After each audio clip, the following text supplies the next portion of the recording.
सागर जी महाराज की विद्या बाग में ज्ञान रत्नाकर परम पूज्य गुरुवर आचार्य श्री उदार सागर जी महाराज की परम पूज्य मुनि श्री 108 उपन सागर जी महाराज की मुनि संघ की नमोस्तु महर्षि नमोस्तु महर्षि नमोस्तु महर्षि।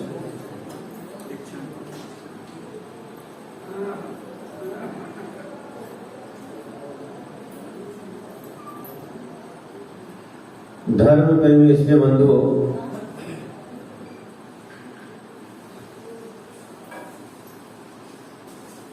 मनुष्य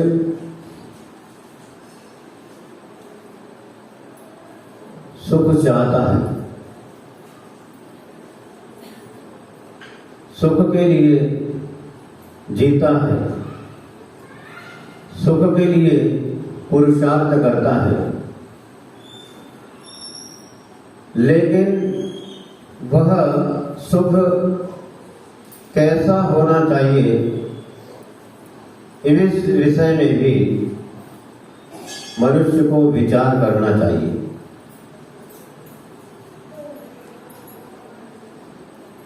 इंद्रिय जन्य सुख की प्राप्ति के लिए ही यह व्यक्ति पूरा जीवन समाप्त कर देता है, लेकिन इंद्रिय जन्य सुख जो है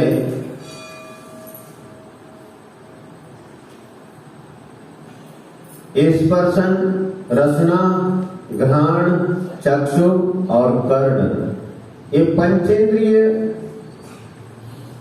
विषय के सुख में पूरा समय लगा देता है, लेकिन थोड़ा विचार करना चाहिए कि इंद्रिय जन्य जो सुख है इससे भी कोई ऊंचा और कोई सुख है नहीं, ये पसंद नहीं है, इससे थोड़ी और ऊंची क्वालिटी की साड़ी नहीं है आपके दुकान में मोनो भैया,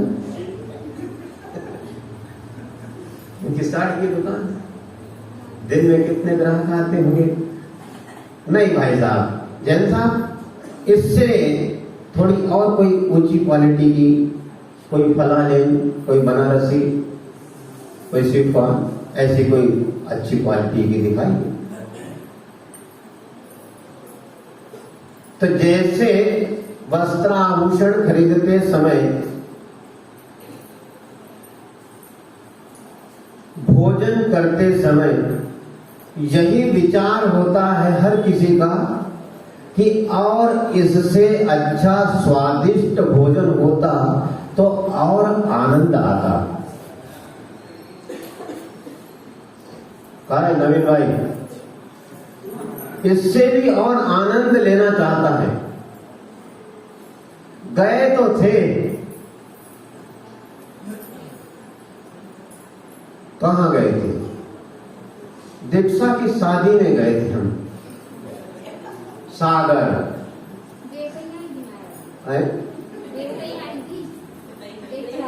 इतना ही आए थे,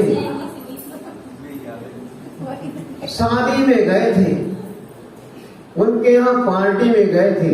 तो गए थे तो क्या हुआ, कुछ खाए पिए नहीं? क्या खाए तो है, लेकिन थोड़ा मजा नहीं आया। क्यों? बस थोड़ा सा रसगुल्ला जो था थोड़ा सा हार्ड था, चाशनी कम थी, तो दद्दा घर से ले जाके थोड़ी डब्बा में भर के खा के भी आ गए और मजा नहीं आया। तो आदमी इंद्रिय सुखों में ऐसा मस्त रहता है कि उसी में उसको आनंद आता है। जहां खाने पीने की बात आती है, सबसे बड़ा सुख यदि कोई है, यदि ओढ़ने बिछाने को ना मिले चलेगा,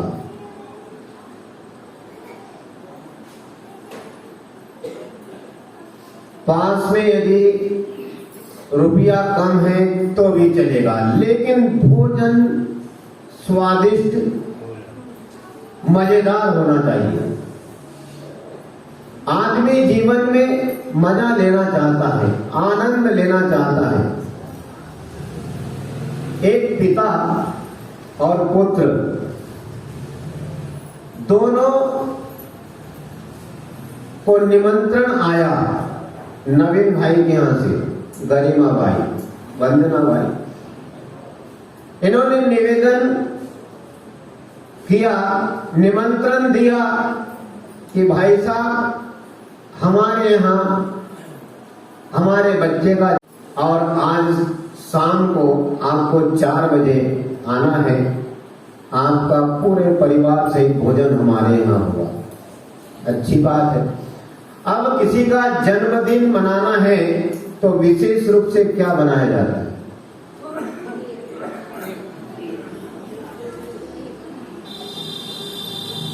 डिटर्जेंट केक की क्रिया नहीं। देखिए, कोई ना कोई तो मिष्ठान अवश्य बनता है। तो इनके यहां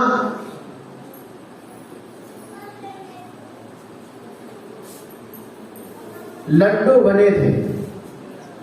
अब पिता पुत्र दोनों ही थे, पहुंचे और भी मेहमान पहुंचे। बढ़िया भोजन चल रहा है। पिता पुत्र इन्होंने हाथ धोके बिल्कुल लड्डू के पीछे पड़ गए। अब लड्डू खाना है, अब बेटा भी खा रहा है और पिता भी खा रहा है, परोसने वाला भी परोस रहा है। क्यों भाई? खाओ। खिलाने वाला तो सोचता तुमको जितने खाना जो खाओ, आनंद का अवसर है। तो पिता बेटे की तरफ बार बार देखता है कि ये 4-6 लड्डू खाता है, 3 लड्डू खाता है, बीच में पानी पीता है। पिताजी को गुस्सा आती है कि पानी क्यों पीता है? अरे इससे अच्छा है लड्डू खाता तो बीच बीच में टाइम खराब करता है। लेकिन बेटा 4 लड्डू खाया, 3 लड्डू खाया, फिर 1 गिलास पानी पीता है, 2-4 घूंट पानी पी लेता है। पिताजी अब उस समय मेहमानों के बीच में क्या डांटे देने को, तो आंख निकालते हैं, मन ही मन बोलते पागल, अरे लड्डू खा, लड्डू को पानी पीता, पानी तो घर जाके पी लेना, फिर ऐसा निमंत्रण कहां से मिलेगा? जैसे तैसे पिताजी का और बेटे जी का भी बढ़िया दोनों का भोजन हुआ। घर पहुंचते हैं तो पिताजी ने बेटे को बिना सावधान किए उसके गाल पे एक तमाचा मार दिया, चाटा मार दिया। बेटा सोचने लगा कि पिताजी क्या गलती हो गई। गलती भी करता है और मुझसे पूछता है क्या गलती हो गई। निमंत्रण मिला था, बढ़िया लड्डू बने थे, तो लड्डू खाने के बदले पानी पीता था। 2-4-6 लड्डू खाया, फिर पानी पीता था। बोले पिताजी ये आपको नहीं मालूम,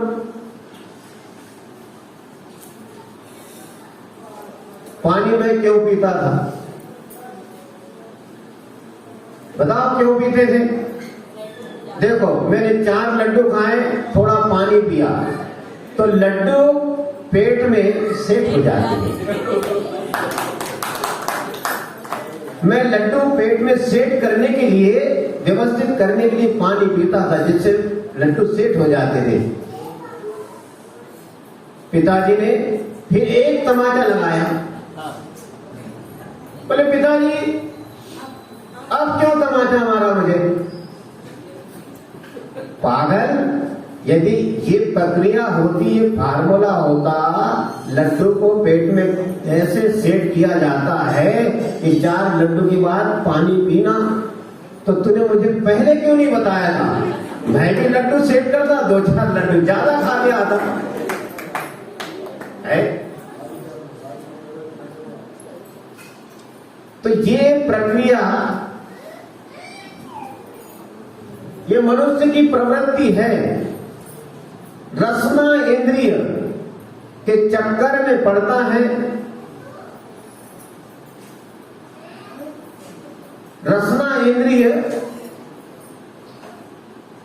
को सुख प्रदान करने के लिए मनुष्य स्वादिष्ट से स्वादिष्ट भोजन करना चाहता है।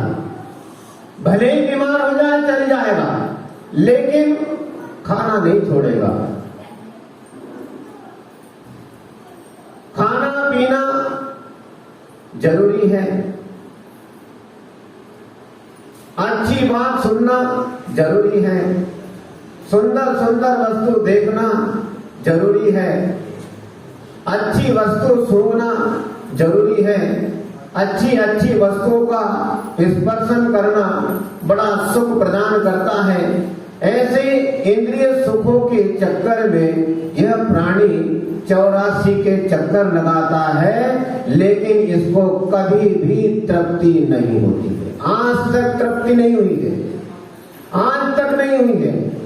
आज बोलिए किसका मन भोजन से तृप्त हुआ?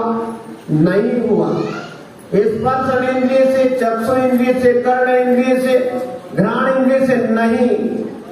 लेकिन जो अध्यात्म के क्षेत्र में उतरता है वह समझता है कि इंद्रिय सुखों से बढ़कर भी कोई सुख है जिसका नाम आत्मीय सुख है। लेकिन मनुष्य ऐसे इंद्रिय सुखों के चक्कर में पड़ा रहता है। जैसे उदाहरण के लिए स्पर्श इंद्रिय का एक उदाहरण है कि एक राजा रोज फूलों की सेज बनाकर सोता है। फूलों की सैया पर ही सोएगा, उसको उसके बिना नींद नहीं आती थी। नाना प्रकार के सुगंधित फूल एकत्रित किए जाते थे और उसकी सेज बनाई जाती थी, बिस्तर बनाया जाता है और उसके ऊपर वह सोता था। एक दिन की बात कि जो सेज तैयार करने वाली महिला थी, उसने सोचा कि मैं रोज रोज राजा के लिए फूलों की सेज बनाती हूँ और राजा इसके ऊपर सोता है और क्या आनंद उसको आता, अनुभव मैं भी तो करके देखूं। तो एक दिन उसने अनेक प्रकार के सुगंधित फूल बिछाए और राजा के आने के पहले ही सोचा थोड़ा इसका आनंद मैं भी लूं। तो 2 मिनट के लिए वो फूलों की सेज के ऊपर सोई। मात्र 2 मिनट में क्या हो सकता है? लेटना ही हो सकता है, उठना ही हो सकता है। 2 मिनट लेटी थी, उसी बीच राजा आ गया।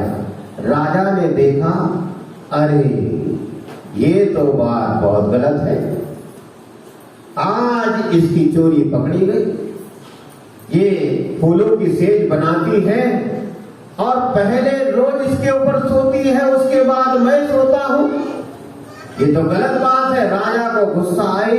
राजा ने कोड़ा लाया और उस लेटी हुई महिला के ऊपर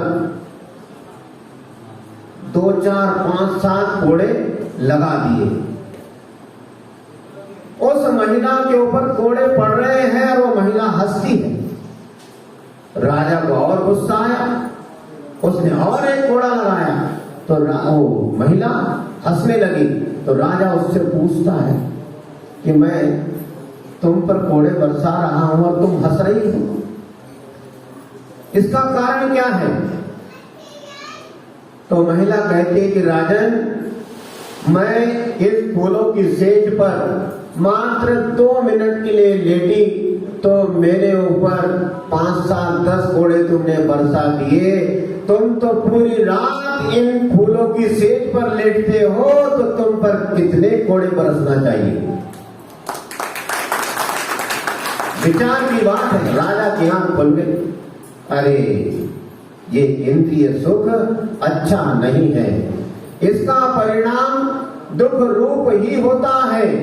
इसीलिए कहते हैं कि ये इंद्रिय सुख दुख दोनों भ्रांति मात्र है।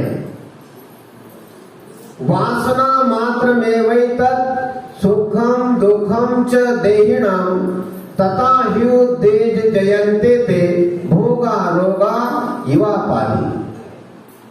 आचार्य पूज्यपाद स्वामी कहते हैं कि देही नाम एतत् सुखम च दुखम वासना मात्र एवं। संसारी जीवों के ये इंद्रिय सुख और दुख मात्र भ्रम है, ये सच्चे सुख नहीं है, ये सुख नहीं है, ये भ्रम है। तथा ही एते भोगा आपदि रोगा यो उद्भे जयंती। इसीलिए ये इंद्रियों के भोग संकट के समय, आपत्ति के समय रोगों की तरह हमें व्याकुल करते हैं। जैसे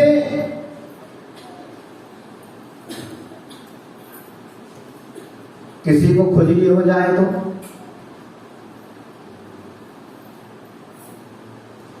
आनंद आता है,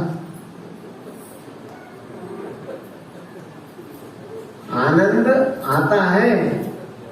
जो मजा दाल भात के खाने में नहीं आता है, वह मजा खाज के खुजलाने में आता है कहावत ऐसी। तो खुजली, जैसे खुजली के रोगी को अपनी खाज खुजाने में बड़ा आनंद का अनुभव होता है, परंतु खुजाने के पश्चात बड़ा दुख होता है, वो दुखी होता है। खाज जब चलती है तो खूब खुजाता है, बड़ा आनंद आता है, लेकिन बाद में दुखी होता है। और दूसरी बात, जैसे काम क्रीड़ा हो, काम क्रीड़ा के समय बड़ा सुख का अनुभव किया जाता है, आनंद का अनुभव किया जाता है, परंतु उसके बाद शारीरिक दुर्बलता से दुखी होता है, दुख का अनुभव करता है। इसी प्रकार समस्त इंद्रियां जो हैं, उनके जो सुख है, और हम जो गलती करते हैं, जो हमारे गलत संस्कार है, वे हमें अच्छे लगते हैं, परंतु वास्तव में उससे हमारी आत्मा को सुख प्राप्त नहीं होता है, आत्मा को व्याकुलता ही मिलती है। जैसे खारा पानी है, किसी को प्यास लगी है, प्यास लगी है और उसको पीने के लिए खारा पानी मिल गया, तो प्यास बुझती नहीं है, बल्कि प्यास और बढ़ते जाती है। इसी प्रकार ये संसार के जितने भी इंद्रिय जन्य सुख है, हमें सच्चा सुख, सच्ची शांति प्रदान नहीं कर सकते। इससे हमें दुख ही होता है और ये हमें भ्रांति पैदा करते हैं। ये संसार के सुख हमें कभी भी तृप्त नहीं कर पाते, हमारी आत्मा को कभी तृप्त नहीं कर पाए इंद्रिय सुख। कितने आज तक कितने जन्म मरण हो गए, कितने भाव बीत चुके हैं, लेकिन आज तक इंद्रिय सुखों से तृप्ति नहीं हुई है, सुख शांति प्राप्त नहीं हुई है।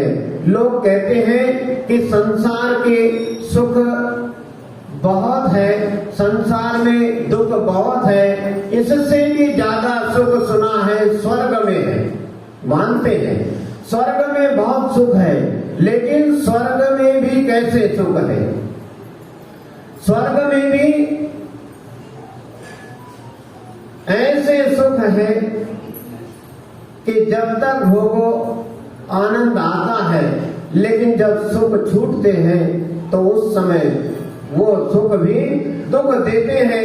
जैसे देवों का जब मरण होता है या उनकी देवांगनाएं, जिस देव की देवी होती है उसका वियोग हो जाता है, तो उस समय उस देव को जो दुख होता है, उस दुख को वही समझ सकता है, उसकी आत्मा आकुल व्याकुल होती है। संसार में है ना सुख, स्वर्ग में है। सच्चा सुख तो यदि कहीं है तो इंद्रिय जन्य सुख नहीं है, इंद्रियों के विषय में सुख नहीं है।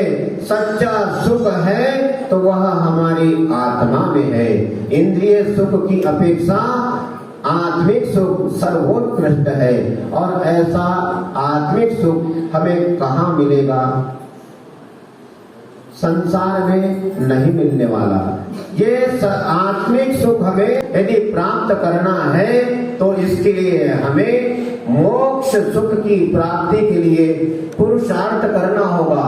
इंद्रिय जन सुख प्राप्ति के लिए पूरा पुरुषार्थ करता है, मेहनत करता है, पूरा जीवन लगा देता है, लेकिन थोड़ा विचार करने की आवश्यकता है कि इंद्रिय जन्य सुख मुझे वास्तविक सुख शांति प्रदान नहीं कर सकता। मुझे यदि वास्तविक सुख शांति चाहिए करते हुए, तपस्या करते हुए उस सुख की ओर बढ़ना है, उस मोक्ष मार्ग की ओर बढ़ना है जहाँ पर अनंतानंत सिद्ध परमेष्टि सच्चे सुख का अनुभव प्राप्त कर रहे हैं। इस दुनिया से जब तक हमें छुटकारा नहीं मिलता है कर्मों से, तब तक ये आत्मिक सुख, सच्चा सुख हमें प्राप्त नहीं हो सकता। यदि हमें सच्चा सुख प्राप्त करना है तो हमें संसार में रहते हुए वह पुरुषार्थ करना चाहिए जो हमारे अनंतानंत सिद्ध परमेष्टियों ने प्राप्त किया है। यदि हम ऐसा सुख प्राप्त करने के लिए पुरुषार्थ करते हैं तो अवश्य उस भव्यात्मा को एक ना एक दिन उस सच्चे सुख की प्राप्ति हो सकती है। इसी मंगल भावना के साथ कि सभी को ऐसे सच्चे सुख की प्राप्ति होवे। परम पूज्य गुरुवर आचार्य श्री उदास सागर जी महाराज की